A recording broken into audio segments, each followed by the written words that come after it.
मेरी रसगुल्ला तुझे आईफोन दूंगा लाके। क्या क्या देना चाहते हैं आप? मोबाइल फोन 1000 रुपये वाला। नहीं चाहिए, नहीं चाहिए मुझे आईफोन चाहिए, आईफोन चाहिए, आईफोन चाहिए, आईफोन चाहिए। रुक पहले केले खा ले, लम्मा वाला केले खा ले। रुक जा।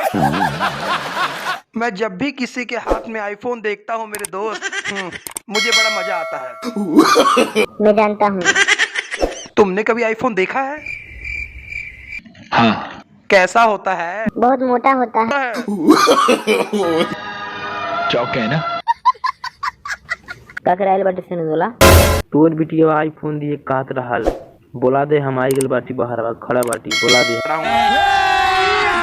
अभी मजा आएगा ना भिड़ो। मैं तो आईफोन 12 लूंगा। साले पैसा के तेरा बाप दे के गया बाप है। जब उठाई फेंक दे सर। छोड़ दो मुझे, आज इसकी बेटी की आईफोन ले लूंगा। तो मेरे प्यारे भक्त जनों, अगर वीडियो तुम लोगों को पसंद आए तो वीडियो को लाइक कर दो, और ऐसे ही मजेदार फनी वीडियो देखने के लिए आप हमारे चैनल को सब्सक्राइब कर लो, किए भी ना।